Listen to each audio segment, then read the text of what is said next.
showdown now over a wrongfully deported man continues. And what I want to get to is the Department of Justice now appealing an order from a judge that required the administration to facilitate, that Supreme Court ruling upheld it as well, the return of Kilmar Abrego Garcia. He is the man who was living in Maryland, who the administration admits it mistakenly deported to El Salvador.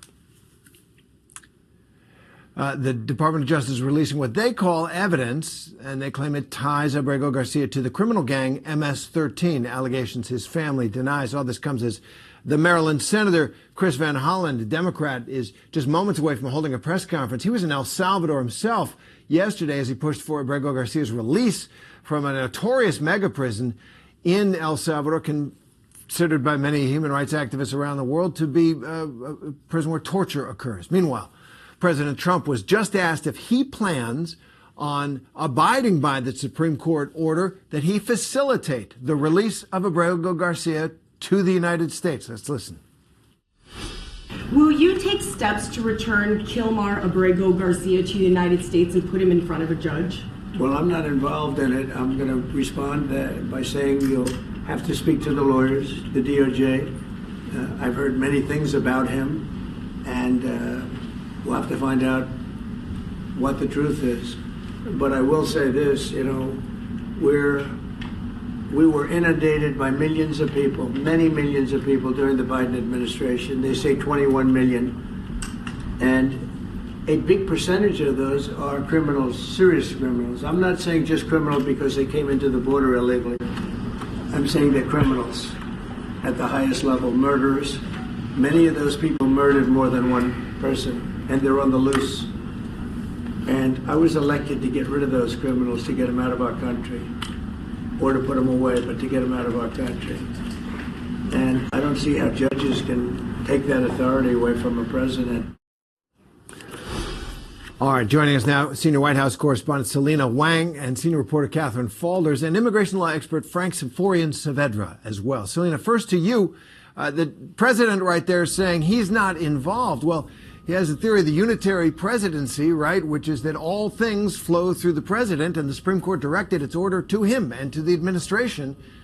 But it doesn't sound like there's any chance he's going to start working to facilitate Abrego Garcia's return to the United States, which is what he was ordered to do. And well, Terry, President Trump had earlier said that when it comes to the case of Abrego Garcia, that it's up to the government of El Salvador to bring him back. That is despite the Trump administration paying El Salvador $6 million to hold the migrants at that notorious prison. Now, Senator Chris Van Hollen, as you mentioned, he was in El Salvador. He met with the vice president of the country, and he says that he asked the vice president why they are holding Abrego Garcia, asking why they're keeping him. And this was his response. He said that the vice president said essentially that the Trump administration is paying the government with taxpayer money to keep that person here despite the court orders.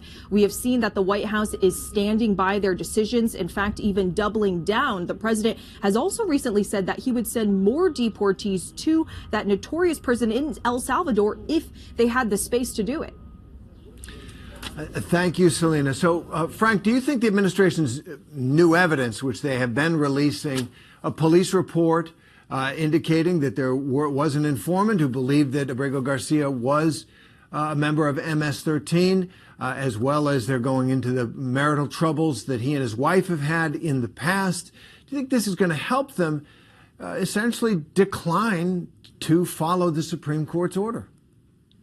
Absolutely not. I mean, it's irrelevant. OK, the court consider that. And the reality of this is, what is the concern with bringing him back and let the courts evaluate the evidence that they're presenting? You know, that's how the process is supposed to work. The court, the president and the Department of Homeland Security doesn't just get to decide that outright. And in regards to the unitarian executive idea, I mean, that's not what the Constitution says. There's 3 co-equal branches of government, and the courts decide what the law says.